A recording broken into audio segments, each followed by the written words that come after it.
Howdy, folks. This is just a reminder that if you like this content, you can help me out by liking, commenting, and especially by subscribing. And be sure to hit the bell notification so you always get notified whenever I have a new video. Hope you enjoy this.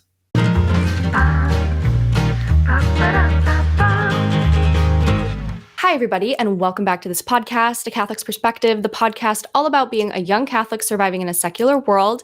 Today, I have a special guest with us. We have Jimmy Akin. He is an internationally known speaker and author. He is a senior apologist at Catholic Answers, and he has more than 30 years of experience defending and explaining the faith. You can catch him weekly on Catholic Answers live show, or you can go and check out his own podcast, Jimmy Akin's Mysterious World. Welcome, Jimmy. Thank you for being here. Howdy, my pleasure. Yeah, I'm so excited because I feel like, especially in today's day and age, you would think having the internet means that people have more experience defending the faith, but it's actually kind of made it a little bit more difficult for lay people to defend the faith, especially with so many heresies out there. I mean, if you spend 5 minutes on Twitter, you know exactly what I'm talking about. And so I guess kind of diving right in here, what's your experience with defending the faith, and especially in the online world, and how can we be better at that? Well, I've had a lot of experience defending the faith in a variety of different venues, including online. I actually got started before we had the online world. I started work as an apologist or defender of the faith professionally in 1993. And the internet really didn't come in for a year or two after that. So back in the day, it was all by letters and stuff like that. People would write letters, often handwritten letters, which made it even harder to respond. But then the internet came in, and I remember, one day I'd been used to doing research the old-fashioned way before the internet, where you'd go down to a library and look up books and magazine articles and stuff like that. And I remember one day I realized, instead of first thinking, oh, I should go to the library, I thought, I should just go to the computer on my desk. I've got the world's greatest research library sitting right there on my desk. And so I kind of lived through the transition into the online realm. And it's taken on a lot of diversity. That's one of the big things that's different now than pre-internet. What is that today, everyone in the world pretty much is wired. And so you have a much greater diversity of views than you would encounter before. Before, you typically knew the views of the people that lived in your area. So if you grew up in one particular area and a particular church or group of churches or synagogues or whatever was common in your area, you know how to interact with those people.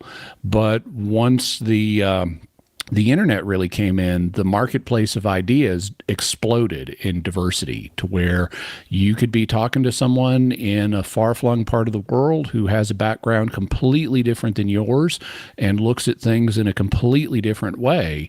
And so these days, it is much more complex for people to defend their faith because they're interacting with people from so many different points of view.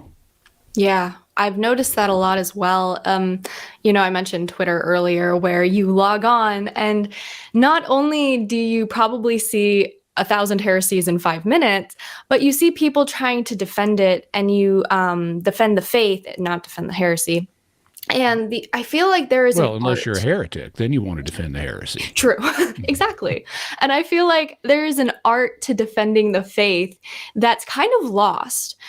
There's no longer this type of conversation that goes back and forth, and especially on Twitter specifically, because there's a limited amount of words you can use. So you end up cutting out a lot of conversational words like well or so, or words that would convey a certain emotion that you don't get online. And because of that, it's like convert to Catholicism. It's like all these hot takes. But it's like we're never going to change people's minds by just throwing hot takes at them. People don't work that way. I feel like you really need to form a connection with them. And what's one of the ways we can kind of start forming connections online with people who are genuinely, just trying to learn about the faith, but are definitely led astray? Well, there are different ways of approaching it. Now, in the case of Twitter, there are, or X as they call it these days, there Right. are some limitations. You mentioned one of them, which is the character count. You've got to be super concise, and that means you've got to drop out things that you would otherwise say. So that's one limitation. But another limitation with Twitter or X is that it's text based, and so text does not carry the vocal inflections that conversation does. And so if you're talking to someone with your real voice, you can communicate with your voice that you're being friendly, that you're not attacking them, that you're trying to understand. And that doesn't come across on Twitter. When you just have the bare words, people will read you as having a tone that you didn't mean to take. Yeah. And so you have to be extra aware of that. And if you're going to be using a text-based medium, whether for communication, whether it's Twitter or Facebook or something else, you have to bear in mind how it's going to come across to the other person in a more conscious way than if you're just talking to someone. If you're just talking to someone, you can be natural. You can use vocal inflection to communicate your intent and your emotions. But if you're in text, you have to think consciously about how is this going to come across? How could this be taken the wrong way? And then you need to adjust what you say to take that into account. So part of how you communicate with someone is going to depend on the medium through which you're talking to them. That's one of the reasons that even though I'm present on Facebook and Twitter and so forth, I tend not to do heavy apologetics there.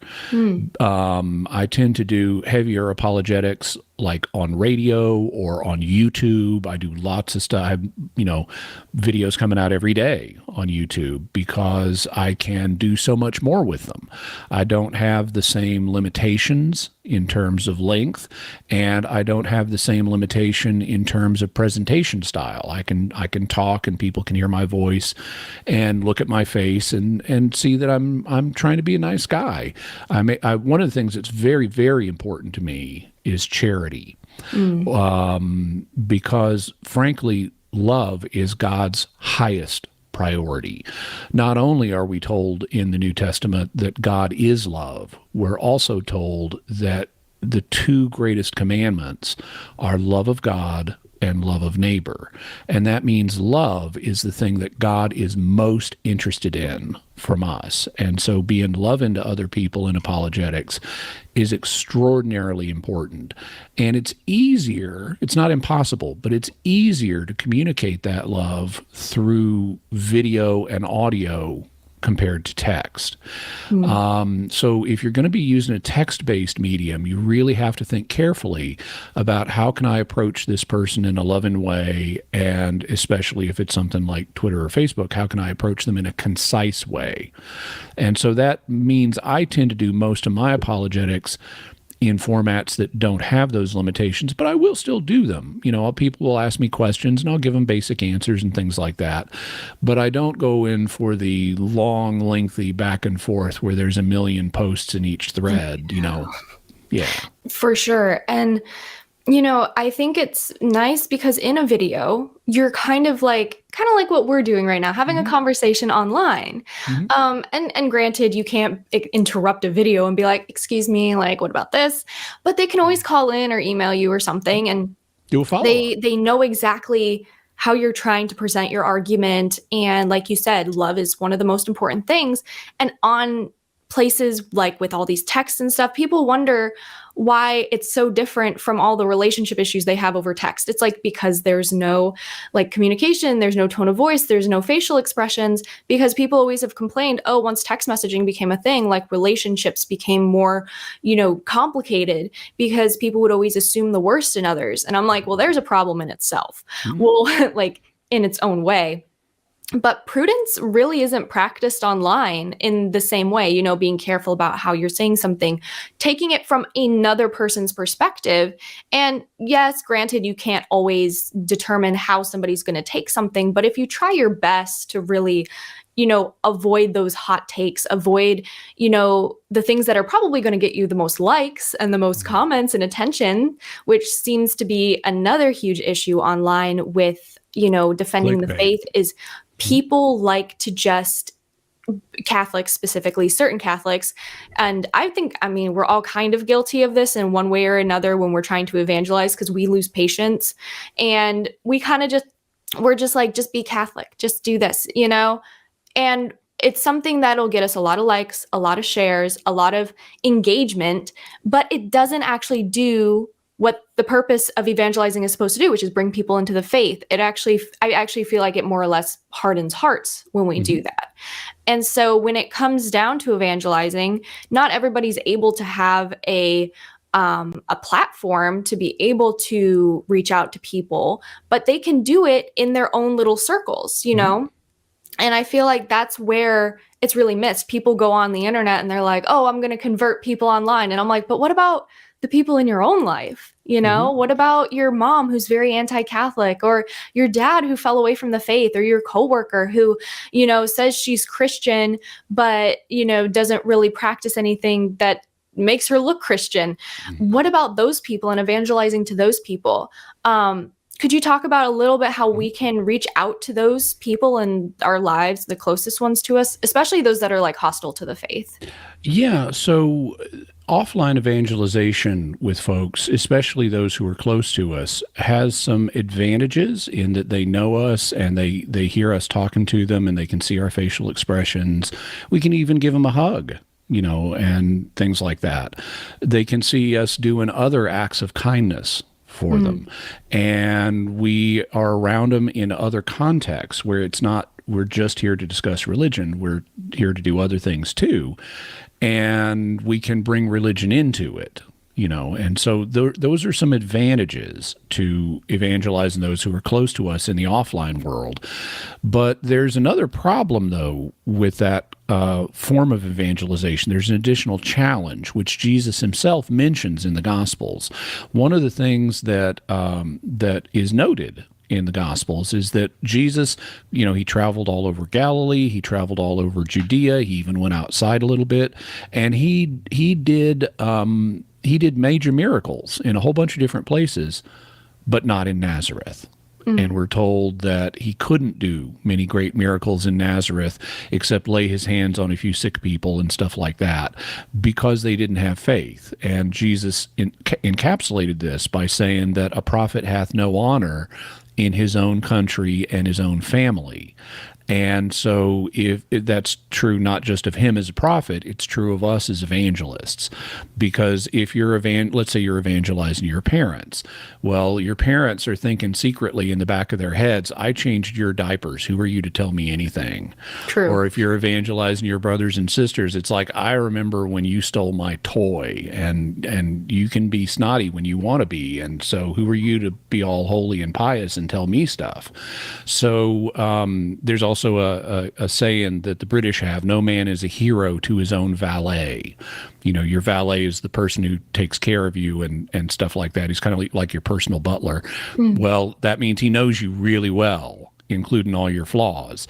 And so even though we have additional opportunities with offline, up-close personal evangelization, we also have a challenge. And so we need to remember that challenge. We need to remember that even though we're really excited about something and we really want to talk about it, we got to be extra careful in how we do that with those who are closest to us, because they do know about our flaws. They do have a history with us, and that means that it's a little different. We're not the incoming expert from outside. You're just you.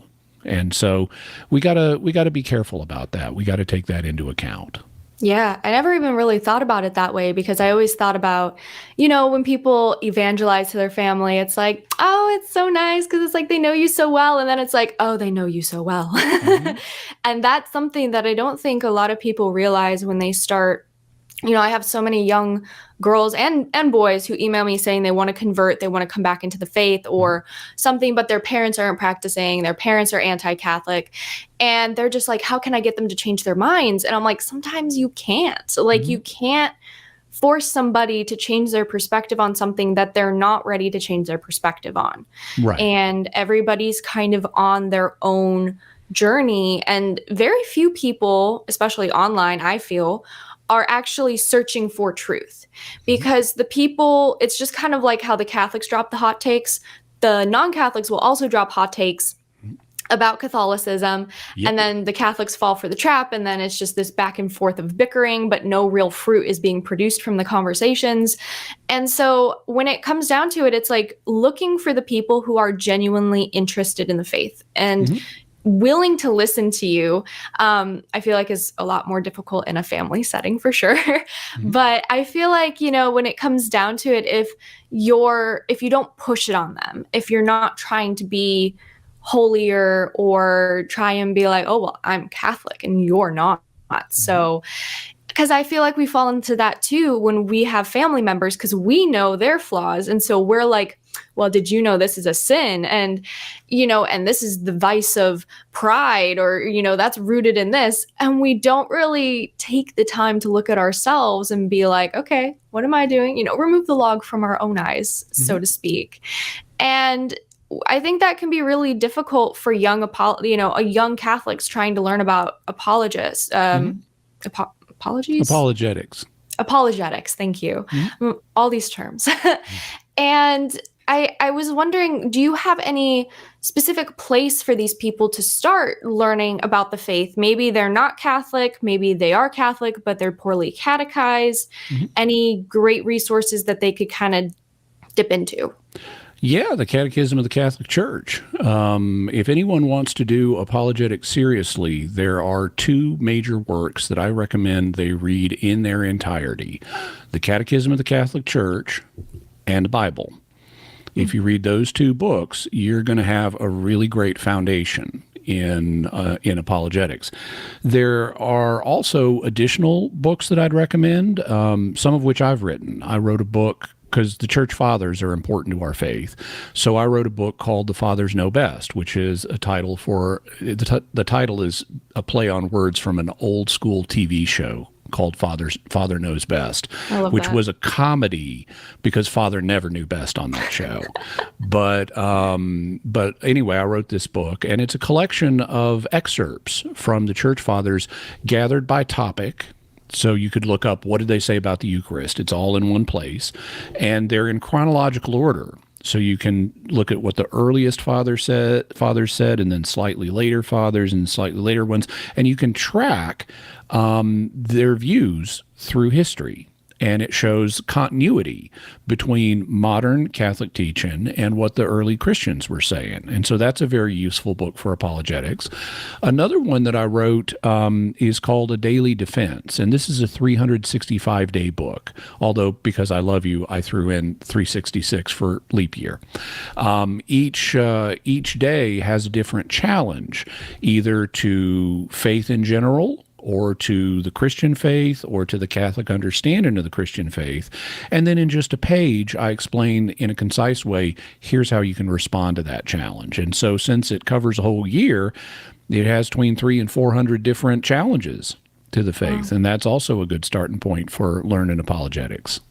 No, those are great. And I know especially there's so many resources out there today. These will really help it kind of narrow down for my viewers and listeners, because they're always asking me, what books? And I'm like, I don't know. I mean, here's a bunch from Catholic Answers, and here's a bunch from this one. And then it's like, but to have it actually narrowed down is very helpful.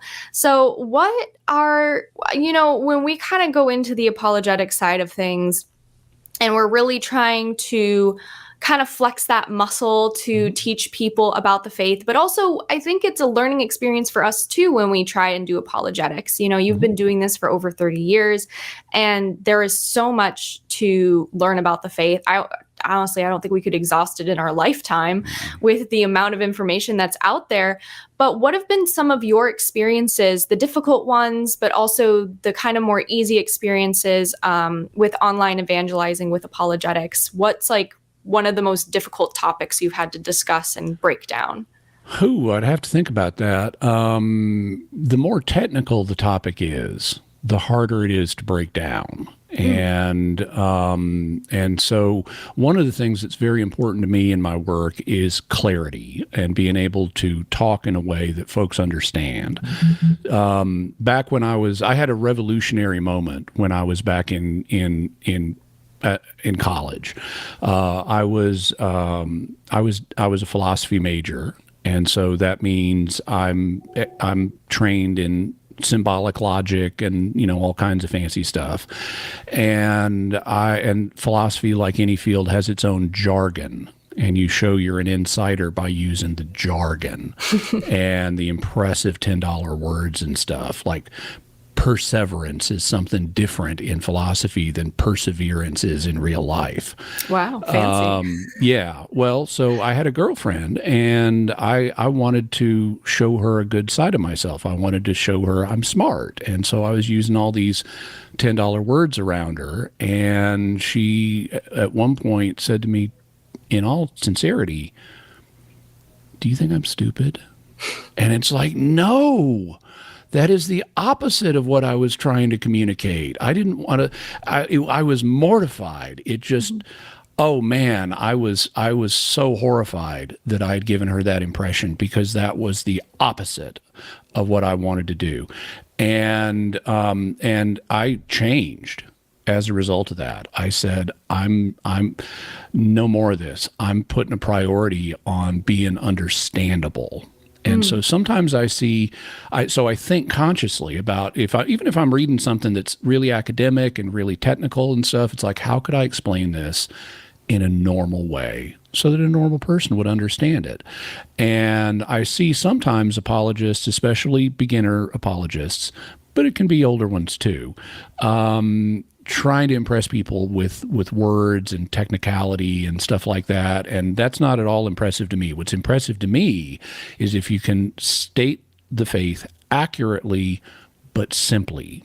And so that's one piece of advice I'd have for folks, is think about, how can I be accurate so I'm not dumbing it down, I'm not fudging it. How can I be accurate but simple? Another thing that I can share with folks is talk about what you're interested in.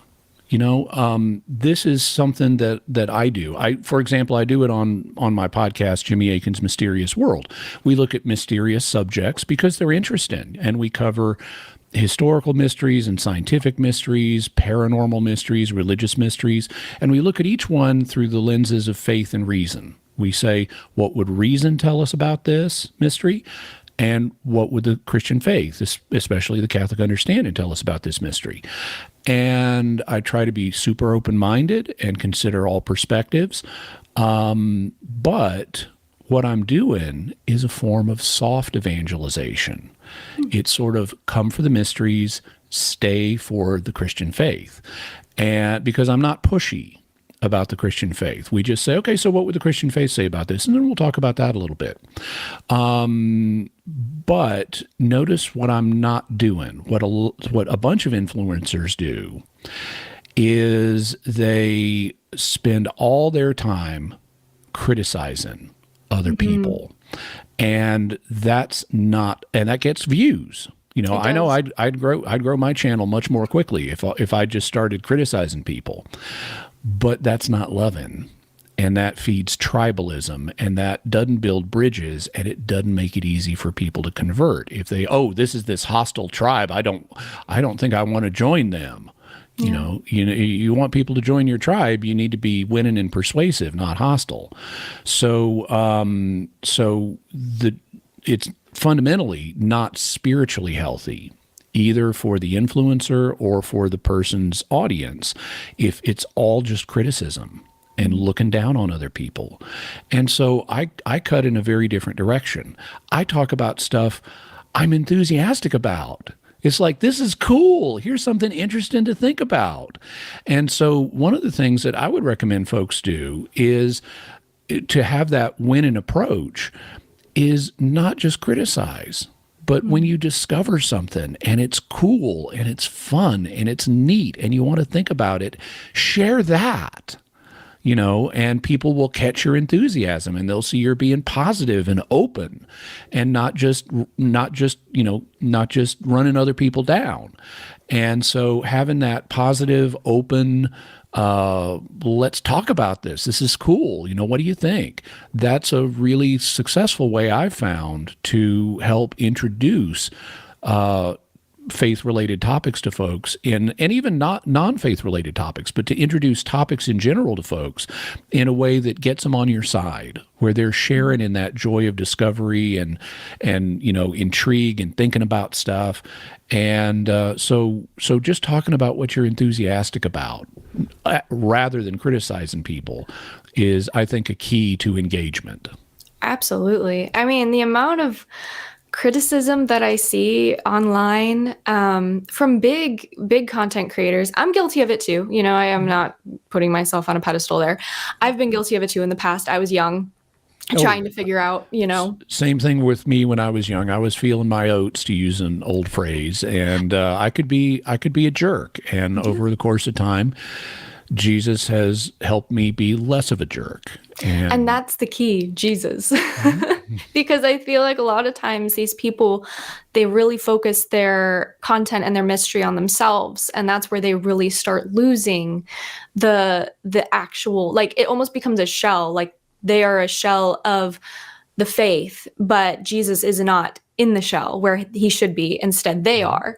And that can be a huge reason why people end up going basically off the deep end and starting all these really extreme criticisms, whether it's about non-Catholics or the Pope or, other Catholic content creators too. I mean, when you start criticizing one person or one group of people, it doesn't just stop there when you realize the views get raked in. And joy is contagious. And that is something that I have found in my own little group, is that when you are excited, like you said, or joyful about something, and joy doesn't always mean, that we're happy. Happiness and joy don't mean the same thing. Joy is like a deep rooted sense of, not happiness, but like joy and peace, that even in the midst of the worst trials, we are still joyful because we have Christ. And I feel like a lot of the times, we're missing that online. It's all of this like hollow kind of banter back and forth. But when I see people criticizing, Protestants or this or Catholics that are like coming, I do believe that some things do need to be called out, like in a loving manner, of course. But when I see it consistent by like one person or this, and it becomes like a trend because they realize it gets them views or likes, I start realizing, I'm like, non-Catholics are going to view Catholics in this way. Like, we represent the church. We are the ones who kind of, show people how the church is. And if we are constantly attacking and ridiculing, no wonder people think the church is rigid and the church has all these rules and we have to and obviously we do have rules for a reason to keep us safe, but rules are freeing, it's kind of like the rails on a bridge. It's like, so your car doesn't go over the edge. And it's interesting to me because whenever I see it, I don't just see someone like defending the faith, I see them actually pushing someone away from the faith. And I'm like, how much more fruitful would this be if you took this from online and you put it in a DM, or you were like, hey, I know you have a lot of questions about the faith, and I saw that you were posting these things which aren't completely correct, and I'd love to discuss that with you, instead of dragging them publicly through the mud on Twitter. And granted, there are going to be some what do we call them, trolls or whatever on social media that literally just want content and they're not Catholic and they just, Pearl Davis is one I can think of. But, the main thing being is that we are trying to reach out to them on a personal level. And it's not like this, I almost think of it as in like being in the Roman Colosseums, and they're just like, you said this, and it's like this big spectatorship on online, because thousands and thousands of people see those types of things. And You're what would actually you go ahead. articulating a principle that Jesus talks about in Matthew 18, where he says, if someone sins against you, talk to him privately. And if he listens, great. If he doesn't listen, then bring a couple of other people. And if he doesn't listen to them, then you can take it to the church. But what he's doing is suggesting dealing with a problem on the lowest level in the way that saves the most face for the person who's causing the problem. And you're essentially recommending the same thing. So that's a good biblical principle. Thank you. Hey man, I know I read the Bible, you know, and sometimes it's crazy how the more you study the faith, the more it actually does change your view of things, whether you realize it or not. That's a great example of that. I knew about that parable, but you don't think, or story, Principle. but you don't think about it. Yeah. You don't really think about it. If I can give you a couple of extra tips that are related to that. So back when I was in college, in grad school, this is a little later than the previous college story I told. I was a philosophy teacher, and so I would teach Introduction to Philosophy. And one of the sections I would have in my intro course was Philosophy of Religion, where I'd talk about God and things like that. And but I was teaching in a state school, and so I'm not supposed to, endorse religion in a state school. It's okay to talk about it, but it's not okay to push it. And so I developed a technique, actually a set of techniques, but I developed a technique for being able to engage in religious discussions in a way that didn't put people on the spot. So, for example, let's say I'm talking about an argument for the existence of God, and a student raises an objection and says, well, what about this? Well, I could say, you're wrong because, and give my view of why they're wrong. But what I decided to do instead was take myself out of the picture. And so what I would do instead is say, that's a very interesting objection. What would you say? So instead of saying you're wrong because X, I would say, well, that's a very interesting objection. What would you say to someone who replied by saying X? And so I could get exactly the same content into the discussion, but it's not coming from me. I've got an imaginary interlocutor. And so I'm not putting the person against me. We're not having a fight. I'm just wondering, what would you say to this third person? And there are other ways to do that too, where you take yourself out of it. Instead of saying, let's say you're on Twitter and someone says, Bible verse X means Y. And you could say, you're wrong because it means Z. Or you could say, no, well, from a Catholic perspective, Bible verse X would mean Z rather than Y. And notice now you're not talking about yourself, you're talking about the Catholic perspective. And so you're offering another perspective. You're not telling someone they're wrong. Now, and so those are some ways, by taking yourself out of the discussion, you can continue the discussion. You're just reframing it so it's not one person against another. Instead, it's here we're just interacting with your views and looking at what someone else might say to them. That's perfect, because I definitely think a lot of the times we take things so personally, and it actually destroys not just our own mental health and being able to let things bounce off of us that happen to us online, but also, like you said, it kind of creates this war between people. And now all of a sudden, not only does this non-Catholic not like Catholicism, but they don't like Catholicism because of you, because of your personality, your attitude, the way that you are conveying Catholicism to them. Instead of kind of being on that, neutral kind of field and being like, well, here, and just like offering it, just being like, well, the Catholic Church does this. And it's not that whole, well, you're wrong and like, this is why, and you're going to hell. And the amount of times that I've seen the whole you're going to hell thing if you don't convert to Catholicism, I'm like, guys, what are we doing? Scare tactics? Like, our parents tried that on us. Like, that didn't work, clearly. Yeah, it's also anybody plays that game. when I put a video out on YouTube, and if it has distinctly Catholic content in it, people are going to come on and say, "Oh, you Catholics are going to hell." Yep. Well, that doesn't persuade me. And if you do it to other folks, that's not going to persuade them either. And that leads kind of to another point that's helpful in online evangelization, which is don't sweat over the comments box. Don't sweat over the replies that people give you. Lots of people are out there. They may interact with your content briefly. They may just see the thumbnail and want to comment and don't even watch the video. True. Or don't even read the comment, but they want to spout off, and they will. And if you allow yourself to get concerned about every response that people make, it's going to be an enormous time suck. And you're going to be much less effective, because you're going to be wasting all your time responding to people who really aren't that engaged. And or if they are engaged, they're obsessive, and that's going to be its own time suck. So I tread lightly with responses. One of the rules that I have frequently employ is, I ask myself, is this person asking me a direct question? And if they are, that'll increase the chance that I'll respond, because they're actually asking me for something. They're asking for information.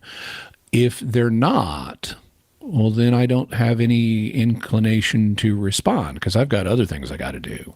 So, and sometimes I try to read the comments. I don't read every comment, but I try to read the current ones.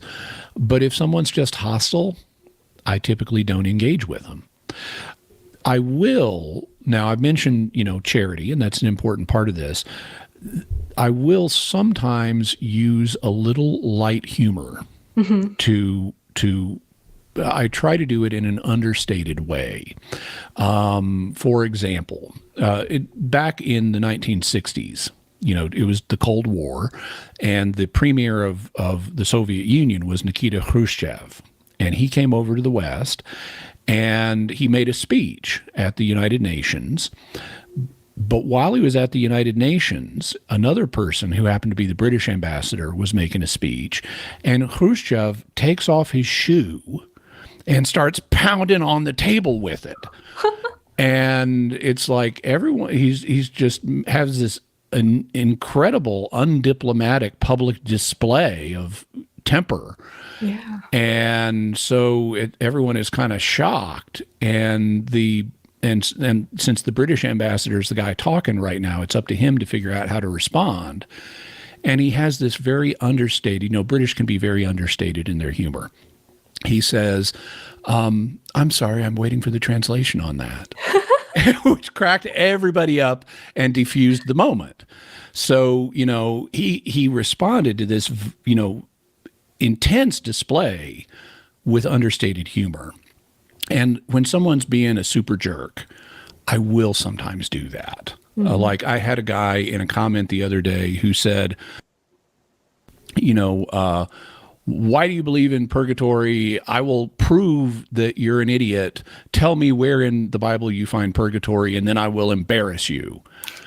And so, where does the Bible mention purgatory was the essence of it. So what I did was I took his exact comment, I copied it, I pasted it into a reply, and then I changed the word purgatory to Bible, because the concept of the Bible is not mentioned in the Bible. Correct. If you do a word search in an electronic Bible for the word Bible, it will not show up in any verse, because the concept of Bible is post-biblical.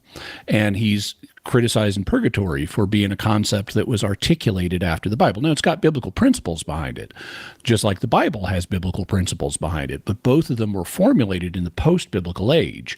And so what I did was I took his exact comment, about I'll expose you as a fool and stuff like that, and just put the word Bible there. And everyone who read that could see that's what I'm doing. Yeah. I'm not trying to be cruel to this guy. I'm just using a little bit of light humor by bouncing his claim right back at him. And so I will sometimes use light humor to respond, but I never get mad, because A, it's not going to do any good. B, anger is a painful emotion. And C, why would I want to get angry? you know? Yeah. So it's just, okay, well, if you want to take that viewpoint, you can take that viewpoint, but you're not going to get a rise out of me. Yeah, I think that's the most common thing that I see is just the anger that's online. And I'm just like, this isn't of Christ. Like Jesus, like there's righteous anger, of course. And, Yeah. and we know about that. But it's like a comment online about something like what you're saying, like that would be enough to rile up anybody on Twitter. And it's like, it's not worth it. Like, it's really not worth it. I mean, the amount of times that I don't even check my comment section just because I'm like, yeah, I'm going to have some of those interesting people in my comments. But, you And know, like I said, that's actually a healthy response, not always checking your comments. That, oh, you know, I mean, I try to, but if you know that it's going to just be something that angers you or demotivates you or is going to be a massive waste of time, then it's better to tread lightly with the comments. especially with my pro-life content, that because it's such a hot button topic right now, no matter what I post, if it's pro-life, if I say, you know, abortion is murder and I link things, or, you know, no matter what it is, it's like, I know my pro-life posts are going to get the most hate. And so that's why those ones, I'm like, I'm not even going to check. Like it's fine. But also it's like, I feel like people who are chronically online doing apologetics, like in an unhealthy manner, where it's like they're constantly they're chronically online because they're constantly checking the comments, or they're constantly trying to refute you know, anti-Catholics who are clearly not interested in actually learning about the faith. It's like that wears somebody down, and honestly it creates a lot of footholds for Satan to kind of come in, because the amount of vices that are online that we're constantly exposed to, first of all, is really extreme, because there's pride, there's gluttony, because we're consuming so much content, and people don't realize social media could be a form of gluttony if you're just mindlessly scrolling or constantly on it. And then of course pride, you know, our wall goes up because we don't, while we understand there's another person on the other side of that phone, we don't physically see them. So we feel more confident in saying whatever we want to say. I You call know, that the glass screen effect. Yes. Because I noticed it as, you know, if you ever watch two kids and they've got a sliding glass door between them, they will be taunting each other because they've got that glass between them.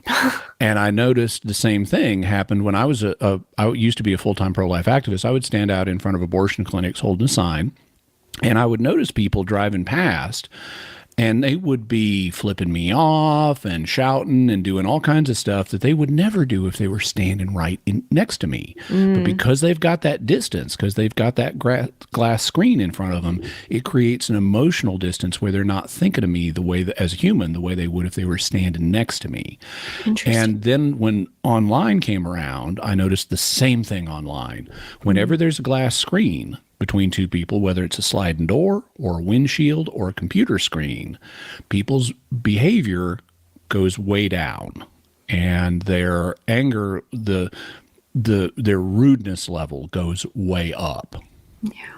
And that's something that is interesting you mentioned, because now that I think about it, I just did a pro-life thing recently, and cars were driving by and they were waving at us and honking and everything.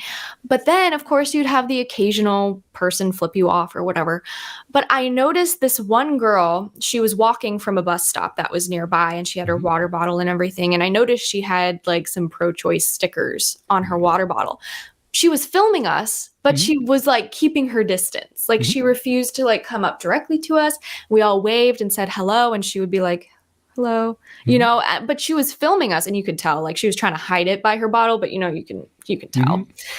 And I always just thought, I'm like, interesting. If we just had more in-person conversations, and now I'm not saying that every single pro-life conversation you're going to have is that calm, because, well, it wasn't really a conversation, but we've seen the videos from Charlie Kirk and Kristen Hawk and all these people who are in the pro-life movement who have addressed very hostile people in the pro-life movement. I've been shot at. Yeah. Wait, really? Oh, yeah. Yeah, I was once shot at when I was standing out in front of the abortion clinic. And there was another occasion where I was standing out in front of the abortion clinic, and I see this pickup truck coming, and it's going really slow. And it starts to creep up one wheel onto the sidewalk. And I see the guy reaching out his hand. And I'm thinking, am I about to get shot in the face? Well, he pulls up and he stops and he hands me a grape soda because he saw I was standing out in the sun. And he just wanted to be nice. So it can go both ways. Can never be too careful, though. No. Grape soda, gun. I mean, that's really difficult, too, because I've had those thoughts while standing out there. I'm like, would there actually be somebody that hostile? And the truth is, yes, absolutely. I mean, the amount of pro-lifers that, I mean, our clinics have been bombed, they've been destroyed and broken into. People have been beat up. I mean, it's hostile, but it makes sense for the side that the pro-choicers are on. It's a side of violence. It's a side of, extreme, like murder. So it makes sense. There's a congruity there, but, both sides can be violent. True. And, very true. And I just in defense of, now I'm 100% pro-life, but a lot of pro-choice people would say, I just don't think that I think you're a human. I don't think an unborn baby is a human. So I think it's okay to kill that, but I wouldn't think it's okay to kill you because I recognize you're a human. Yes, I think that's a really good point, and it kind of pulls us into the whole like apologetics and like defending the faith thing too, because the same thing goes. You have to look at it from the other person's perspective and realize not like that gunman is not all pro-choicers. Right. And I think that's the really difficult part in almost any difficult situation that you is just like, not everybody is going to be super hostile, but not everybody's going to be super into the faith. It's like it's like a hour by hour basis or a person by person basis where you have to assess that situation with that person that's in front of you or that person that you're trying to evangelize to and decide through prudence and, virtue.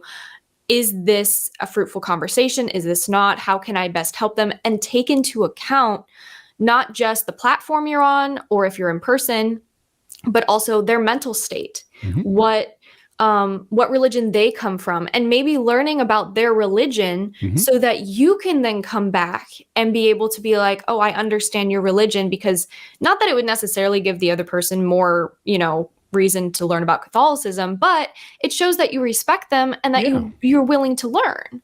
Yeah. And this leads to one of the most important things, I think, for doing apologetics and evangelization, which is asking questions. Yes. And so like if you go to the doctor and you want some help with a problem from the doctor, the first thing the doctor's going to do is ask you a bunch of questions because that's what enables him to diagnose what's going on with you and then find an appropriate treatment. What you don't want the doctor to do is you just mention a symptom or two and he assumes, a whole bunch of stuff that isn't really relevant to you. And we have the same phenomenon in apologetics and evangelization, where you may know, for example, someone's a Protestant, therefore they must not believe in the real presence. Right. Wait a minute. Lots of Protestants believe in the real presence. Anglicans do, Lutherans do, Methodists do. Lots of Protestants believe in the real presence. Or someone's a Protestant, therefore they must not believe in infant baptism. Well, wait a minute. Anglicans do, Lutherans do, Methodists do, Presbyterians do. So you can't just lump people into groups. And even if you've identified a smaller group, like let's say someone's a Lutheran. Okay, well, Lutherans believe in the real presence. Good. But how do you know this Lutheran does? Right. This Lutheran might be an outlier. And so even if you do go study someone's religion, which you should do, when you come back to that person, you don't want to just say, oh, I read about your religion and therefore I'm competent to speak on it now. You want to find out, what does this person believe? Because let's say they're a Methodist. Well, the Methodists are not the Borg. They don't all have the same views on everything. And so you want to say, oh, I was doing some reading about your religion and this is what I read. Is that what you think? What's your opinion on this? And that, again, shows you care about the person, you respect their opinions, you're not making assumptions about them, and it puts you on a better course to figure out what you actually need to do to help the person. Right. No, that's great. And I think especially because so many people are so quick to use the blanket term, Protestant or Catholic, they forget that there are actually a lot of Protestant denominations. And like you said, they all believe something different. Catholics will be like, oh, well, that obviously proves that they're not. And I'm like, calm down. Calm down. It's just like we're all trying to just bring people to Christ. And to a Protestant, no matter if they're Lutheran or whatever, they believe they're right. They believe that they're doing something true or helpful or loving by telling us that well, maybe not all of them, but telling us that like we're wrong and we're doing the same thing by doing that. And so really it's just this cycle of miscommunication and misunderstanding where we're not willing to extend the hand, but they're also not willing. And sometimes they are, but sometimes their willingness is taken as aggression by Catholics, where it's like they'll ask a simple question like, oh, why do you guys worship Mary? But Catholics will take that and be like, we don't worship Mary, and like you guys don't even, like Martin Luther believed that she was a perpetual virgin, and like just start fact throwing at people. And Protestants are guilty of this as well, but being able to be the first one to de-escalate the situation, to extend the hand to the other person, I feel like that's where it's all really going to start, in one-on-one, in person, creating a friendship. I think that's something that we're lacking too. People just automatically see strangers quote something and then they drag them through the mud. There's no foundation of friendship, or how does this person know you actually love them or want what's best for them? You've only dragged them through the mud. There's also, this is related to another concept that's important in apologetics, and that's turn taking. One of the things that I sometimes see apologists do, because, if you do apologetics in a substantial way, you do a lot of study, and you'll encounter a bunch of arguments for things. And arguments are of different quality. Some are really good, some are okay. Some are pretty good, but not as good. Some are okay, and some are not that good. Well, there is a tendency that some people doing apologetics have, including some professionals, to do a core information dump on people whenever a question gets asked. So like, why should I believe in doctrine X? Well, let me give you 100 reasons why you should believe in doctrine X.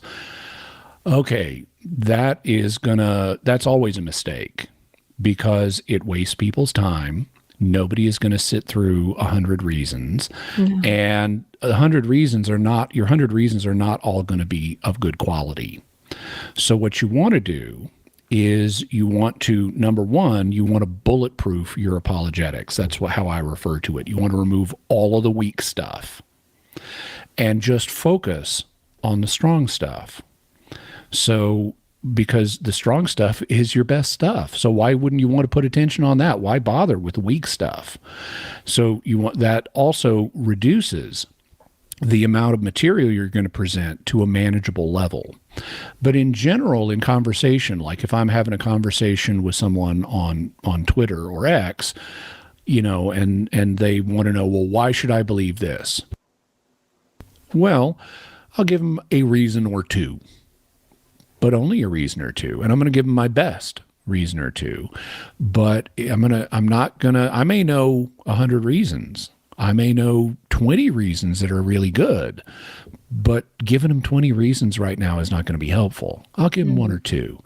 And then if they want more, they can ask for more, and I can go further.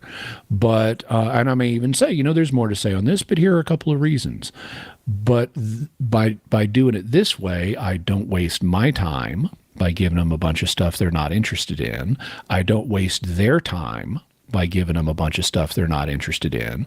And the conversation proceeds in a more human way, where people take turns in conversation, and you see if the person wants more. And if you do, then you give them more, but you don't force it on them. Right.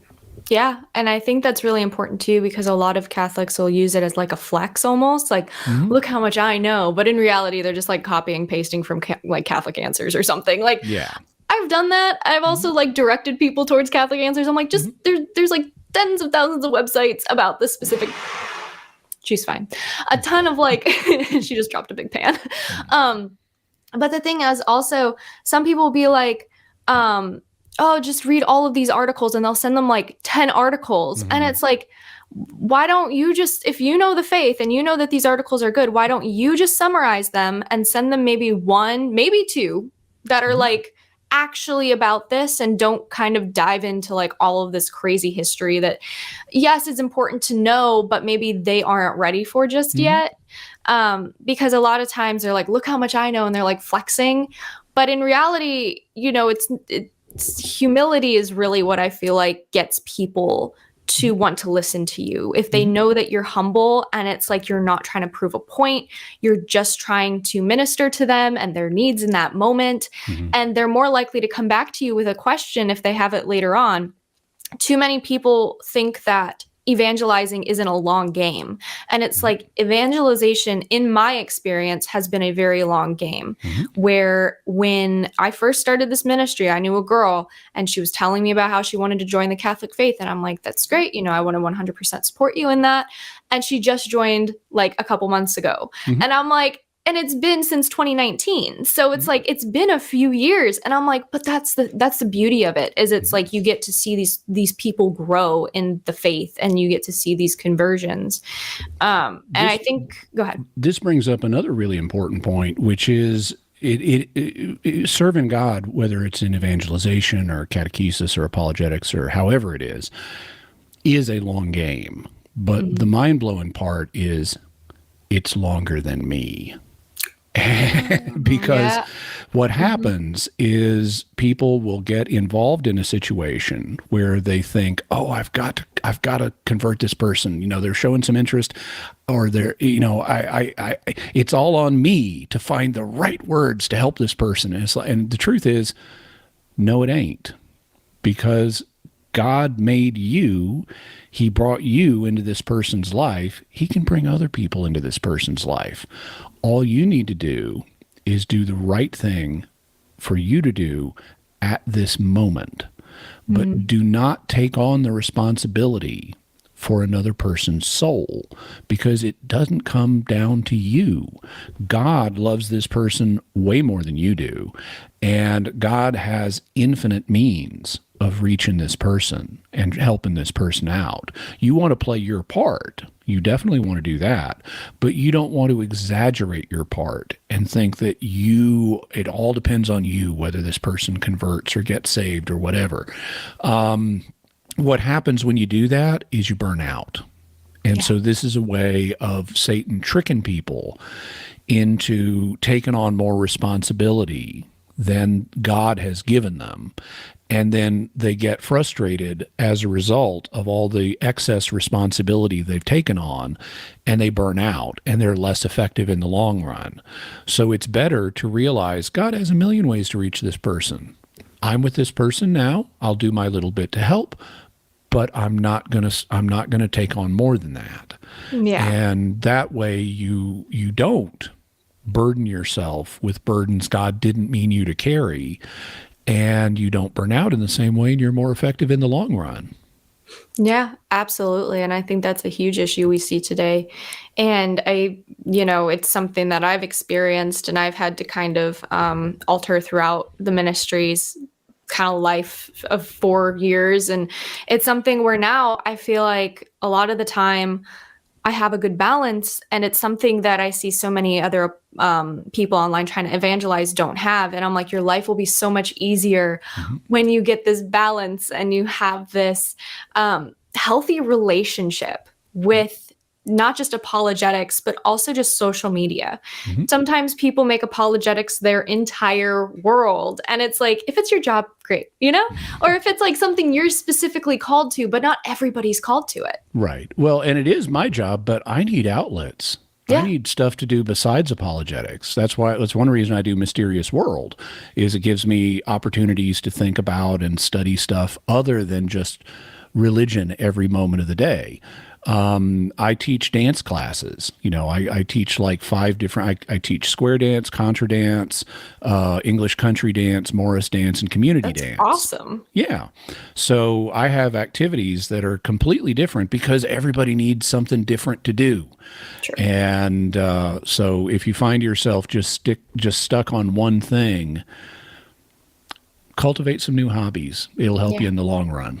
No, that's awesome. Well, thank you so much, Jimmy, for coming on here and discussing. I think this is going to be a huge hit, especially with so many people evangelizing these days. Mm-hmm. Where can my listeners find you? Well, I work for Catholic Answers, so they can go to Catholic.com, which is a very easy web address to remember because it was the 1990s and we thought ahead.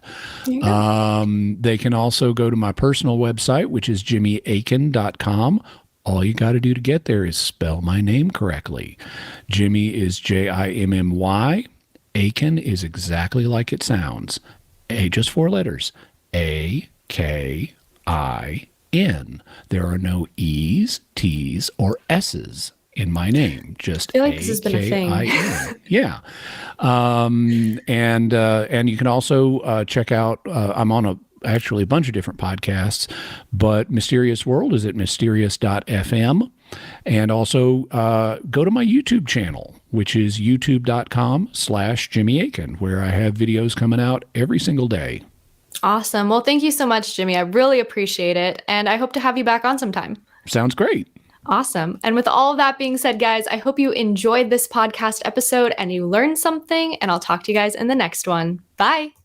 And before we go, just one more reminder that if you like what you've watched, you can help me out by liking, commenting, and especially by subscribing. I'm trying to grow my channel, and I'd really appreciate your help.